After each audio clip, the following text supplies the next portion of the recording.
Yes, hello everybody. My name is Jace, Candrea, and I'm the founder of Wash the City.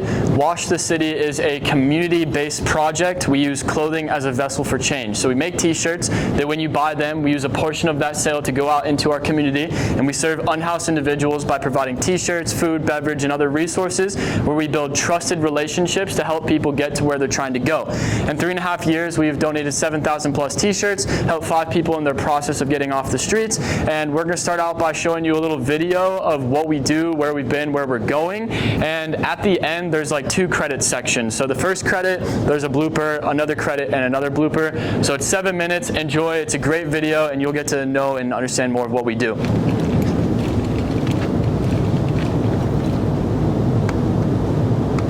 It's David, right?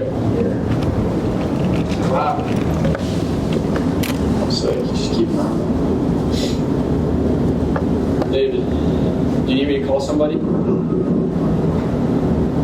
Are you okay if we leave you? You want to get a t-shirt? You don't want to get a t-shirt. We'll get you a t-shirt. We'll bring it over here.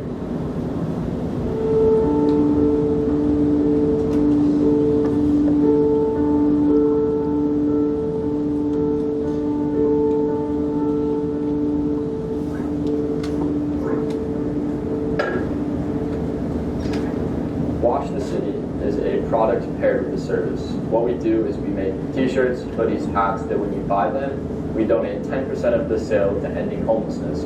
What that means is every week we walk into our city with a rack full of clothes, wagons full of daily essentials, and the whole idea is that we're building relationships with the people we serve that turn into trust, and then when the individual's ready, we help get them off the streets. So every purchase gives to someone in need. Good to see you. Stay up. What up, homie? Hand out goodies if you'd like a little goodie bag. Yes, sir. Have a blessed one. Let's do it. Check it out. Whatever you see is yours. We have a little bit of variety. Blue is nice. That's right, guys. God bless you. How you been? You too. I always just feel like I'm part of something. And, you know, Jace is really good at that. He's really good at making people feel like they're a part of something. This could be any of us. Being homeless can happen to anybody, you know. This could be my life. It made me very grateful for the life that I live and the life that I have, and it made me grateful for the fact that I even have a roof over my head.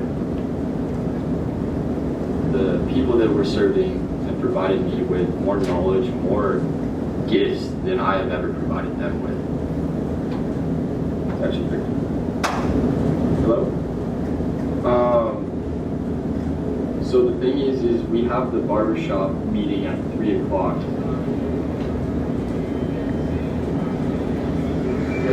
Wow, you got a cut. That's pretty long. Wash the City. I think it's someone trying to help people out in the time of need, whether it be good or bad. Just trying to clean up a little bit. That's all. Nothing wrong with that. Just because I'm homeless doesn't mean I have to live like that. When my dad passed away, I ended up coming over here to Phoenix with my aunt. See if I could help my little brothers, and then I got here the next week. My aunt told me she couldn't have me. I ended up sleeping in an alley by myself. It was all dark. There was not one time in those 8 years that I felt safe. I had people thrown around me. I had cars passing by throwing water bottles, whatever they could, or flipping us off, or just start yelling at us, or chase us away. It's hard. They don't know Victor. They don't know what Victor's been through, but they see somebody with a sign on the side of the road. They feel like they can do whatever they want to that person because they're not going to see any repercussions from it. The first day we met was like the only day that we were doing interviews out on the streets. I wish I had. I wish I had from which school. I wish I had. But I don't.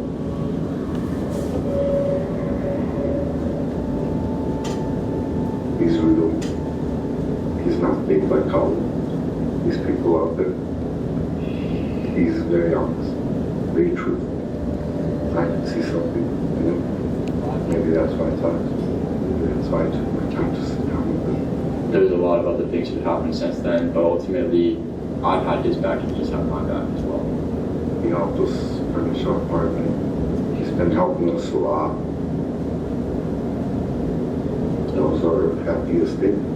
Just being able to go in there, have a key, have a room, to go to, being safe for one. When these people who are living normal lives look at somebody and say, why don't you just go get a job? Why don't you just figure your life out? You don't deserve to be living in a home. Life does not get easier when you live in a home. Even though I got my housing, I still don't have a job. And most people, like, when they see me on the street and when I put applications, most people know who I am because I moved all around people. They don't want to help someone out that was homeless. They're not trying to give someone that opportunity just to step up and try to get up on their feet and see if they can. Everyone needs help once in their lifetime. For somebody like Victor, he needs more people there to support him, not only physically, but mentally, emotionally. We, the community, need to rally together better, and I encourage you to look at the needs that are around you in your community, in your life, and find a way to impact the people at risk. I wanted to create something that tells a story, and every single one of these t-shirts, although maybe the designs are different, maybe the tags are different, but they all carry the story of Wash the City. And I hope that the movement of Wash the City walks with you as you go about your normal life. And as you see people in need, you no longer look away from the issue, but you run towards it and find a way to actually solve the problems that you're facing. We are all one and the same. We're all living in the same community together. And I think if we all want to get better, we all want to achieve the common goal of happily ever after, we all need to do it together.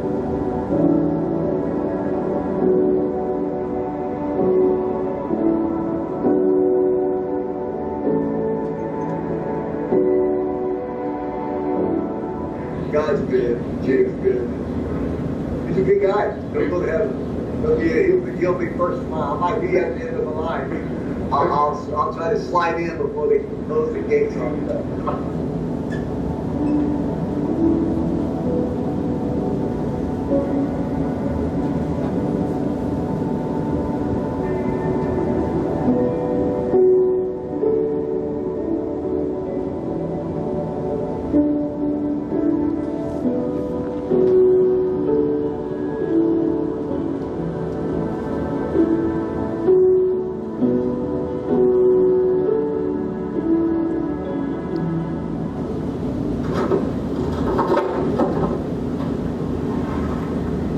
I can do this in under 8 minutes. The dark chocolate? I think this is new.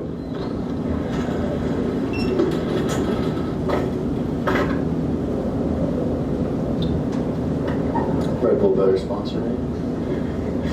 They don't sponsor it. It's David, right? Beauty. So that's it.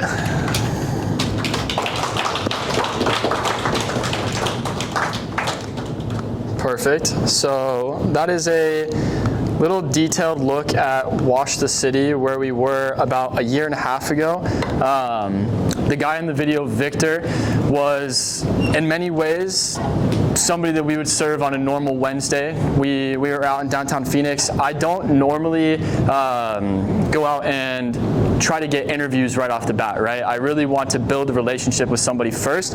The first question is typically, hey man, how's it going? What's your name? And they tell me their name. I'm like, where are you from? And then we build kind of a trusted relationship there. The next week we see him, we're like, hey Victor, how's it going? Good to see you. How can we help you? Where do you want to go? And what do you need? And so we typically take a little bit of time to get into the nitty gritty. With Victor, it was somebody that was just standing there. When we asked him what his name is and if we could give him a t-shirt, he kind of just broke a barrier right away, and we knew that it was time to kind of like, let's have a conversation. And so what normally would take us months to kind of break through to somebody, it took about 30 minutes for Victor to be giving us his life story and kind of breaking down on camera and telling us what he needed and how we could help him.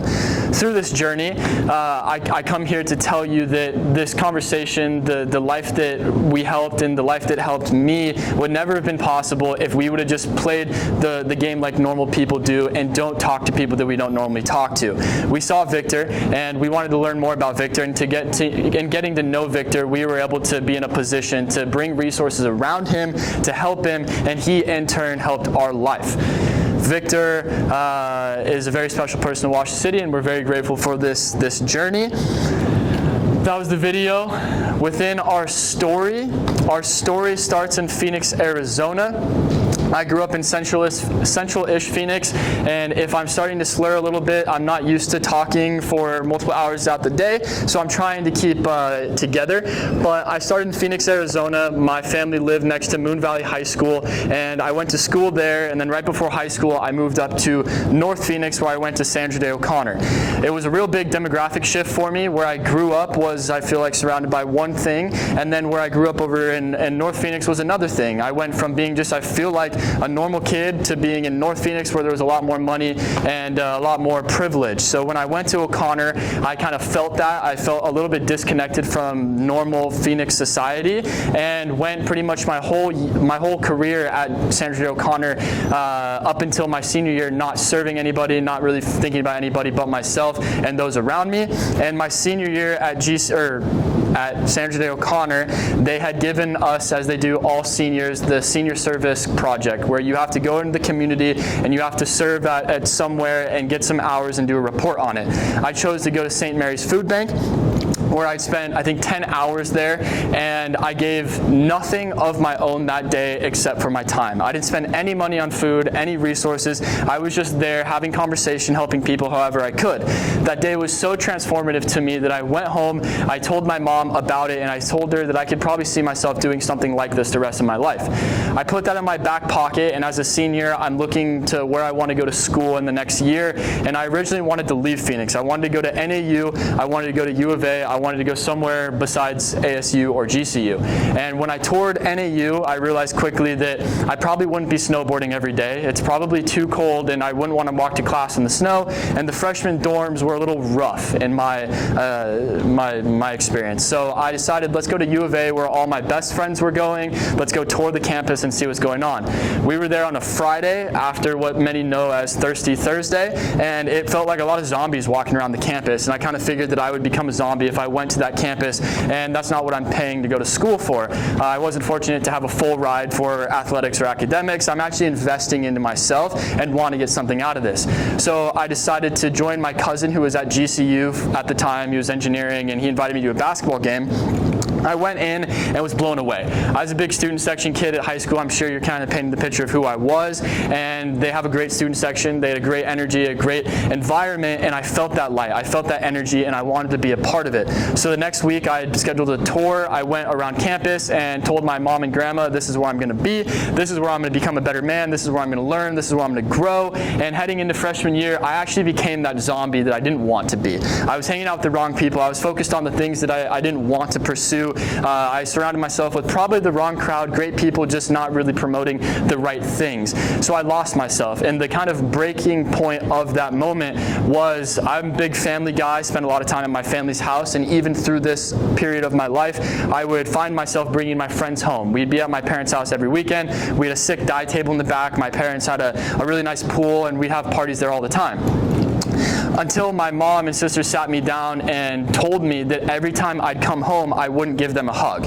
And to see how visually upset they were about that, I kind of took that one to heart, and I think that may have been a turning point in the way that I looked at those around me, the way that I could embrace those around me, the way that I could serve those around me, especially those so close to me like my mom and sister. I unfortunately had a really bad relationship with this girl, and around that time we broke up, right? And it was only 2 months, but it was a very long 2 months. And so left her, I basically was like, I am not dating anybody. I'm a sophomore at GCU at this point, and I'm gonna focus on myself, right? And then I met Emma Steffen shortly after, probably a month after I said this, and Emma Steffen is now Emma Candrea. Emma is my wife, and by meeting Emma and falling in love with Emma, I became a better man, not because she forced me, but because she made me want to be. And by pursuing her and these things that kind of directed my moral compass, I was on a new path and a new journey. And shortly after, about 2 months after, I was driving in my car on January 3rd, 2021, thinking about why are people like you buying vintage clothing? Why is old clothing, old things so popular? And the idea is people buy old stuff because it tells a story. I wanted to create a product that told a story, and in that moment, the name Washed had came to me. Washed reflected the way a shirt should feel and look after it's been washed. It's a reference to that realignment of that moral compass, and it's an acronym for Washed Apparel Serving Humanity Every Day. Like, this is a pretty good idea. So I went home, I bought the domain, I came up with the concept of, you know what, I want to serve my community, that thing that was in my back pocket, I brought it out. I want to give. How do I give? Well, a lot of people want to give, they just don't know where to give, and a lot of people think that giving is giving money or time to nonprofits, right? Well, we are going to look at it from a perspective of a hands-on approach to community outreach. If you bought a shirt from me, I'm going to take a portion of that sale, and I'm going to go buy a t-shirt at Goodwill, I'm going to wash it, I'm going to make it smell really good, ocean breeze scented, and we're going to go into downtown Phoenix and we're going to hand out t-shirts. It's like mind-blowing, right? Like crazy concept. It's really simple, but I didn't know if it was going to work. So the next week after I came up with this idea, I had the domain, I had the Instagram, I posted a little picture saying however many followers we get today or the next couple days, we will take that amount of shirts and go into the city. We got 25 followers, so I bought 25 t-shirts, I went into downtown Phoenix, and the first two people I met were John and Dreb. John's that guy that was in the green shirt at the end of the video, and his buddy Dreb had said after I gave him the pitch, I felt like Superman in that moment, right? I don't know if any of you have served before, but if you have served, it's a lot of the time at the beginning for you. You feel crazy. It's like, it's an adrenaline high like no other because you are doing something so selfless, but it fills you up so much. And that's what I felt like in this moment, but I had no idea if what I was doing was actually helping people. Dreb said, you don't understand what it's like to wake up in the morning and not be able to take a shower. All we have is a clean t-shirt. It's like, okay, here we go. What we are doing is actually important. It will help, and we're going to keep doing it. So 3.5 years later, we've now donated 7,000 plus t-shirts. We've helped 5 people get off the streets. John, that guy on day one, is actually one of which, and I'll circle back around to that story. But 3.5 years later, we've been on this magical yellow brick road that has been anything but straight and smooth, right? It's been ups and downs and broken, and I've had to go left, I've had to go right. The journey starts in my parents' garage. Right after I came up with this idea, the yellow brick road started to appear. I was blessed with this idea. I came up with the logo, and right away, one of my best friends, his mom had an embroidery machine. So about 2 weeks after the idea was born, I was already able to have custom branded merchandise. And this custom branded merchandise cost me about a $200 investment up front. I bought some used t-shirts, and his mom actually never charged me for any of the work that she did. She probably spent thousands and thousands of hours and time to just give me an opportunity to start my business. So I was extremely blessed there. I took that money, I invested in product, I sold the product, I take that money, I reinvested into more things, I keep growing, I'm still at my parents' garage, and then all of a sudden my buddy Isaiah had given me a 4x1 screen printing press. I have no idea what I'm doing, but I need to learn how to screen print in 2 weeks because I have my first market. I learned how to screen print. Fortunately, it was not great at the time. If you do know how to screen print, I could share some really funny things that I thought I was doing right that I was so doing wrong. And I prepare enough products to sell at an in-person market that I'm so stoked for. And I go out to the market, and it was like no other thing I've experienced before. Creating something that you have so much passion about, so much pride behind, so much impact that goes into it, to present that in front of people that can come up and ask you, what do you do? And I get to tell you, I found right away that that's the most important aspect of my business, is word to word or word of mouth marketing. I was able to have people come in that I didn't have to pay for their time time and energy, but they were able to step into my booth, and just by having little things like a beautiful rack, nice grass, a little table with a tablecloth on it, and a box with a sign that says buy a shirt to give a shirt, people say, what is this? What are you doing? I get to tell them and immediately build a trusted relationship over a conversation, not over an ad that you see on Instagram. And we've been riding that wave for 3.5 years. We've built a following of 7,500 Instagram followers, and out of the 7,500, pretty much everybody has had a conversation with me or someone who has had a conversation with me. If you're going to pursue business, I recommend building the idea in your mind in a way that you can present it in 30 seconds and go out and tell everybody about that idea. I'm very blessed to be on this magical brick road that I stand in front of you today and have 30 minutes to tell you my life story. My goal is to give you enough information that when you one day wear a product from us and you walk with the lives that we serve and somebody says, yo, where'd you get that shirt? You're like, hold up, sit down, let me tell you. I got knowledge to share because I believe in what they do and I want you to be a part of it as well. As we continue down this journey, this magical yellow brick road, I was still at GCU and was getting myself plugged into clubs over there. I was your average Joe, C's get degrees student at GCU. I do not recommend that because like I said, I was paying for knowledge and education. I recommend plugging yourself in earlier and actually getting out what you put in. So I was a normal guy going to GCU, just doing my thing, starting to get plugged in, and all of a sudden I was pitching for the Canyon Challenge and I won the GCU Shark Tank event thing there, right? That opened up an opportunity for me to move into their student incubator where I was able to start my business up in a warehouse around other businesses for free. I was able to move in there, and from there I was given another magical blessing on this yellow brick road, a $4,000 check from a business owner in the valley that believed in what we were doing, asked nothing in return. I took that $4,000, I bought $10,000 worth of equipment, and we were able to then move from basically a horrible process into the best of the best. If you know screen printing, the Vastex VX1000 is the best manual press that you can buy on the market, and we went from here to there, which means my time and energy was so much invested over here. I spent every waking day behind the press. I was making shirts, I was selling shirts, I was making shirts, I was selling shirts, but I could only sell what I could make and I only made what I sold, right? I hit a brick road. I was preparing for a First Friday, one of the markets that we do every month. And I printed from 7 a.m. to 7 a.m. I was printing for a collection, I was printing for tomorrow's merchandise, and I was printing for a customer. At like 2:30 in the morning, I started seeing like shadow figures running across the room, and I'm basically hallucinating at this point from lack of sleep. I went home, slept for 2 hours, and then tackled the day again.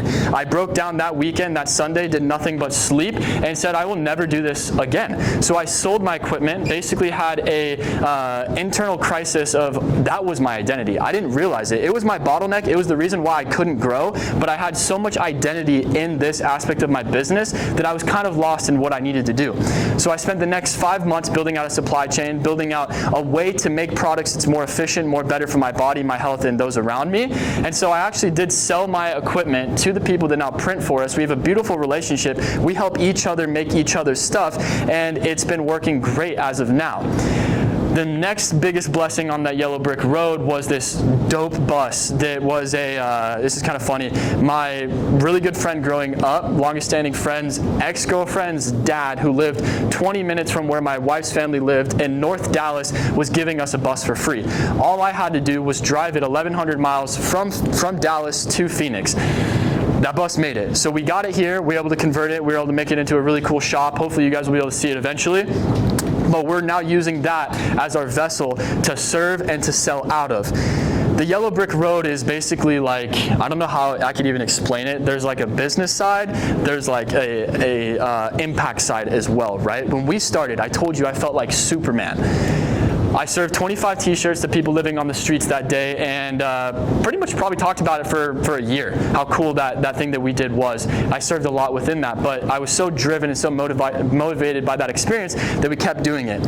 Now as you start to serve, subconsciously you're doing it for other people, but actually what's happening is you're doing it for yourself. You're serving and it's filling your cup, right? It's making me feel good. I can give more because I have more to give. you hit a point where you start to realize that you're not doing it for yourself. And you're pouring more and more and more and more, and you realize, dude, there is so much need in this world that I have literally nothing to give. And I'm still giving, trust me, I'm still giving money, time, energy, and product and all these great things, but I hit a wall where I felt like what I was doing was providing no aid to people out on the streets. We originally would buy clothing to give, and then we realized people want to give us clothing to give. So we might as well take that money and invest it in other resources that people need. So we would buy food and beverage, and we would hand that out alongside with the t-shirts and all of the other stuff when we'd serve. Then we'd go out and we'd serve somebody like Gloria, who lived on a park bench of downtown Phoenix for 3, 4, 5, 10 years, and we've handed Gloria 50 bags of food and water and t-shirts, and Gloria doesn't want to get off the park bench, right? There's nothing wrong with that. Gloria wants to do what she wants to do, but we are spending our time and energy serving somebody like Gloria, who honestly can go get t-shirts, food, and water at pretty much any church, shelter, or anywhere that is willing to give, right? So what are we doing? We're spending our time on an area that we think is a dead end. That's a kind of a harsh way to say it, but the most important and transformational experience that we've had in this whole process is working with somebody like John. John, in my mind, growing up in rural Missouri, was the prime example of somebody who is not going to be homeless. He was born into a good family. He had all the reasons to become a successful person, right? But John decided to hang out with the kids that hung out on the side of the schoolyard. He was the one that kind of pushed the boundaries a little bit too much, to where when he got kicked out of school, he went down this path to where he ultimately ended up in Louisiana around the time when Grateful Dead was popping, and you can kind of paint the picture of what's going on. And then he ended up in Phoenix, Arizona, when he's built up a little bit of an addiction, and he's been living on the streets for 25 years. All of a sudden, he's on the streets for 25 years, shaking a cup, and Wash the City walks up and says, "Hey man, how's it going? Can we hand you a t-shirt?" First thing he said to us was, dang, these t-shirts are sick. All I need is some teeth and I'll get all the ladies. We're working on getting John some teeth right now because he went through this process of building a relationship with us. He ended up getting arrested, and we're homies like this, so I'm allowed to share it. But he ended up getting arrested by an undercover cop. John was done smoking crack, but he was able to go get crack because he knew where to get it. So the undercover cop came up and was like, "Hey John, I'm Jones and I need something." And so John went and got it, sold it to an undercover agent, got busted, put in jail for like a year, right? John goes to jail for a year, he comes out, he rebounds not in a good way for the first couple months, and then hits his breaking point. This is why I tell you there's no solution to homelessness. It's an internal decision, and there's outside factors that can help in that decision. John decided he didn't want to be on the streets anymore. He got Section 8 housing, he's been off the streets, he's been clean for 2 years, 2.5 years I think, and he ended up getting a job in this time at Spoon's Cafe, where he was a dishwasher in the back. Great relationship, worked there for about a year, and then the management changed, a fallout happened. He quit his job because he was going to be a bad person if he stayed there. And one day on a Wednesday afternoon, we're serving in downtown Phoenix, and I see this man that looks familiar wearing baggy blue shorts with a big Dallas Cowboys shirt on, and we have a gathering of a lot of lost time that we haven't seen each other, and we just connected real quick. He had explained his situation, I explained how I wanted to help, and we grabbed coffee. A year later, John's been working with us. He is the heart and soul behind what we do. He has gone through a moral realigning of his compass. He has continued to stay clean. He shows up whenever I need him. If I text John and say, "Hey man, I need you like now," he's ready like now. He puts everything aside. He's so diehard for Wash the City that he's willing to stand behind a booth for 8 hours, and if he has to pee, he won't even move until the shift is done. That's somebody that lived on the streets of our city for 25 years that many people drive by and say, "Go get a job." Somebody had to give them an opportunity. So what we're focusing on is trying to provide people with opportunity. And within Wash the City, we believe that if you can come and work for us, we're going to try to build you up so you can gain independence and dignity for yourself. Both of those yellow brick roads are still going, and we're still evolving. The coolest part of where we're at today is we just moved into a thrift store in Tempe called Gracie's. And we now have really the opportunity to scale and grow that operation of opportunity, because we're trying to get people in to facilitate the operations of Gracie's so we can hire them, provide them with an opportunity so that they can feel dignified, they can feel confident, because a lot of these people have great skill sets. They've just been told and shamed in the corners of shadows of downtown Phoenix for so long that when somebody brings them out, they're now in front and center, and they're a little scared. You need to walk them through and hold their hand a little bit for it. That all to be said, as an entrepreneur, that yellow brick road, all of those things that I mentioned to you, not one of them did I do. Not one of them. All of those things that have magically dropped in my life were things that other people gave to me and allowed me to continue pushing forward. So the moment that I start to force my way into Wash the City is when Wash the City starts to drown. The moment that I step back and let others around me rise up is when we start to swim. I definitely recommend that if you are going to take on a journey of creative freedom and entrepreneurship, that you surround yourself with people that want to swim with you and swim hard, and you allow them to find their own lane and go for it themselves. That's a little synopsis of what we have done within Wash the City, where we're going. We are going to dive into this logo. So our previous logo, the one that you saw all in that video, the smiley faces, it's two minds coming together to create happiness. I get it, I made it, I understand it, right? A lot of people think it's a smiley face.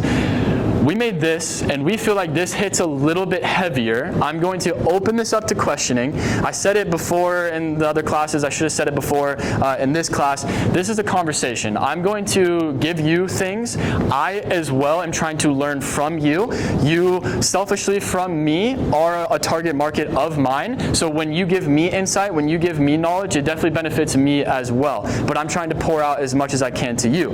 When we look at this logo, do we see anything? What does it represent? What does it feel like? And does anybody want to comment on it?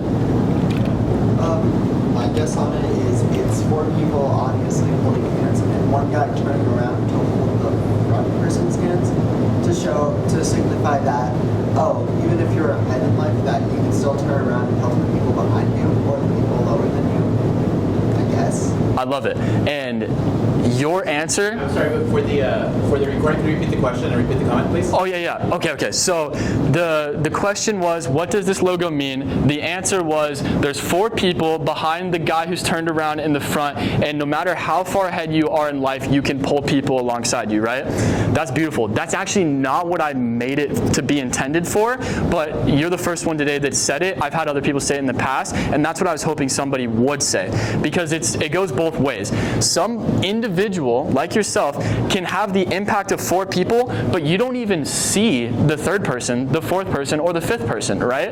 It also works the other way, because this person gave to this person, who gave to this person, who gave to this person being blessed at the end and actually receiving. That's what we're doing here. This is a community effort. This isn't me and them and we're making things happen. Somebody gave to me, somebody gave to them, and somebody gave to them, and that's how somebody is a beneficiary of what's happening in our community. Where you are in this changes all the time. You're not one which way or the other. I've been that guy, been that guy, been that guy. Thank you for that, because I've been waiting for somebody to say it the other way, so I like the way you think. For marketing, like I said, I think the most powerful form of marketing for our brand and for your brand is word of mouth. You have to build your why, because your why is why you do it. If you can't explain your why to somebody, why would they buy your product, right? Dial that in, get that prepared, and then go out and tell everybody about it. It's very, very, very difficult for me to tell you my why in 15 seconds on a TikTok. Almost impossible. Not everybody, and I'm not always fortunate enough to stand in front of 30 people and give me 30 minutes of your time in life for me to talk about what we do and how we do it.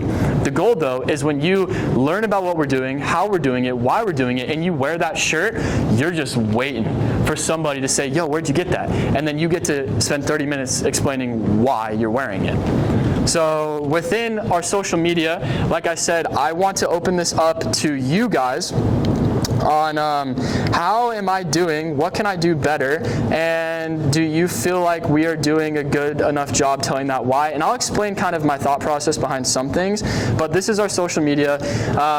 Like I said, 7,500 followers. We're not famous, but we definitely have an underground movement that's being made. This is kind of some of our more popular stuff. This piece right here is pretty sick, our founded work shirt.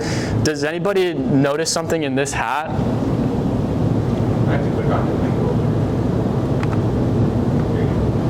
Curious. I think about 95% of people don't notice it. Does anybody notice it? Oh, you might read the caption. Yeah. So there is a W, so it's a little thing. But people have enjoyed that one. This video right here kind of shows you what we are doing with our bus.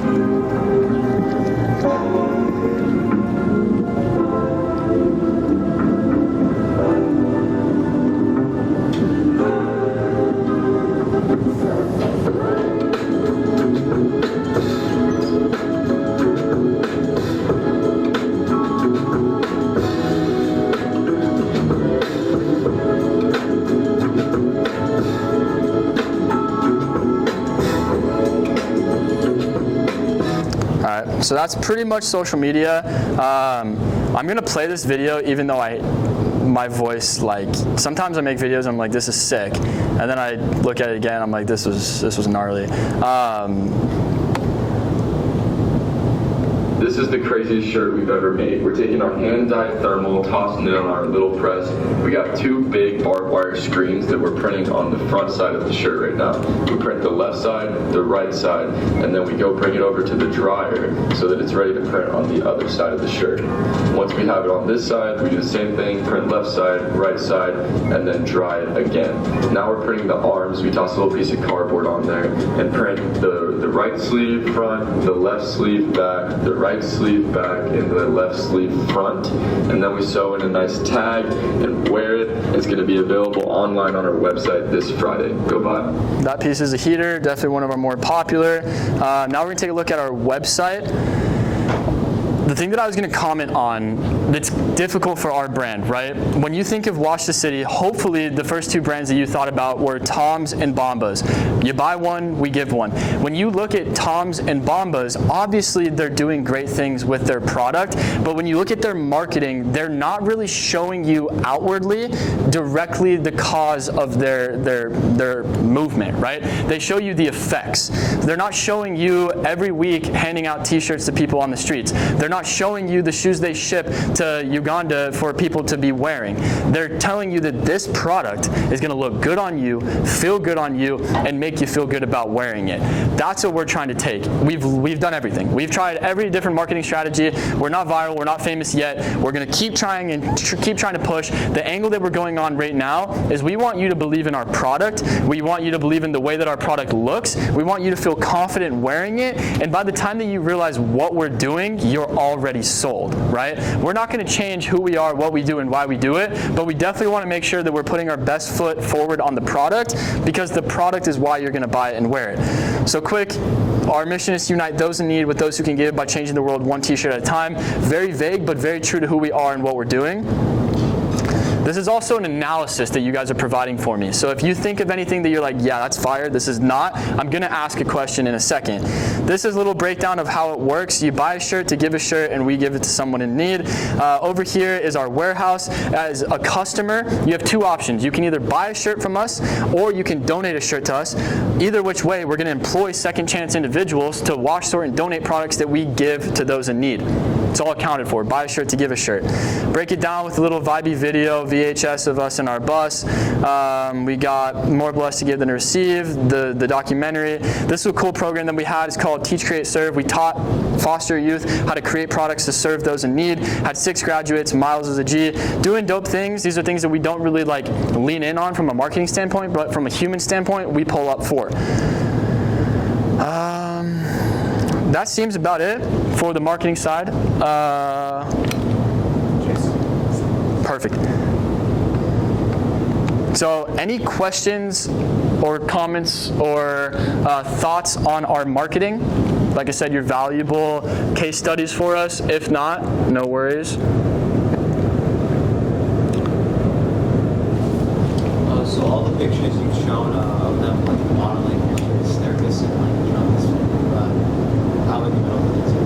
And so like my thought is that if, you know, since you're out in the city of Phoenix, maybe you should take more urban backgrounds, or this like urban space, maybe like, you know, maybe actually doing like acting, like doing charity service or other things like that. Totally 1000% agree.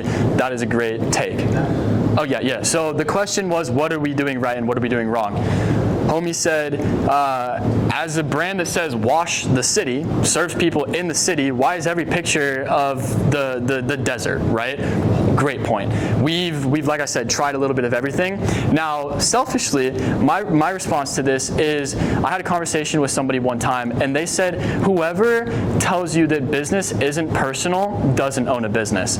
For me, I like nature. I like outdoors. I hang out with homies, and I make clothes that I want to wear outdoors, right? right? We live in a dope scene of nature, right? I'm with you though. I need to get some photos in the city. If you look at our Instagram and you scroll down, there's a lot of photos in the city. I think that having a mix and healthy balance of both is important, but thank you for noticing that. If you follow Instagram, you'll definitely see some city pictures here soon.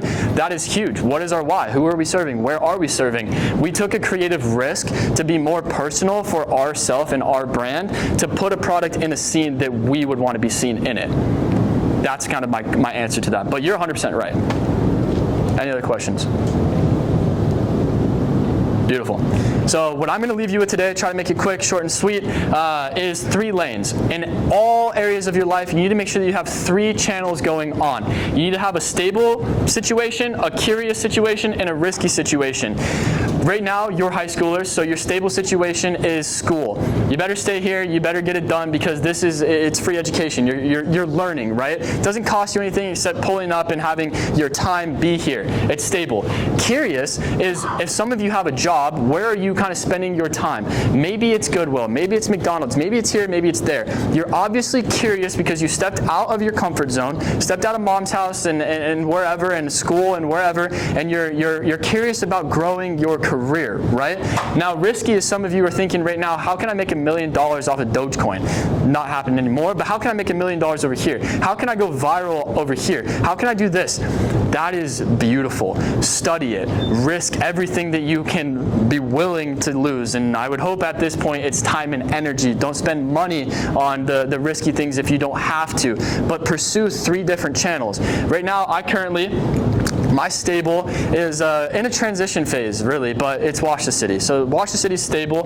My curious is, how can I grow Wash the City? And that sounds kind of counterintuitive, because I said you need to have 3 chains, or 3 channels, but the curious one is, we're working in that thrift store, and I have a bunch of hope within what we can do from a nonprofit and a for-profit side. And my risky is, I want to get plugged in with all of the commercial developers in Phoenix, because that's where I want to be. I want to build cities from within and for the people, not just to consume from the people. Definitely recommend this. The last thing I'll leave you with is, when I was in middle school, I had this guy. We didn't have a lot of motivational speakers come to our school, but what we did have is this dude from Dunkin' Yo-Yos come on stage, flipped his yo-yo around for like 30 minutes to music. It was the dopest vibe I've ever seen as a 7-year-old, and we were all so convinced that we wanted to be the next yo-yo guy, that the next week he posted up and everybody in that school bought a yo-yo. I am not selling you on starting a clothing company. I'm actually telling you not to start a clothing company. If you want to start a clothing company, you need to start a story company. You need to sell something that is bigger than just ink on a t-shirt. You need to sell something that is meaningful to you, that you want to create and you want to put out there. Entrepreneurship is very difficult. If you want to talk to me about it, I will give you everything I know. If you have any questions for me right now, I'm an open book. Please ask. Beautiful. Follow Wash the City on Instagram and see us at washthecity.co. Thank you for your time. So please make sure you follow him if you want to on Instagram or the website. We have about 3 to 4 minutes left in class. Please feel free to come and speak to Jace. Look at his apparel. And then come ask any questions you guys have. He has about 3 minutes left in class, all right? So thank you for coming, guys. Appreciate it.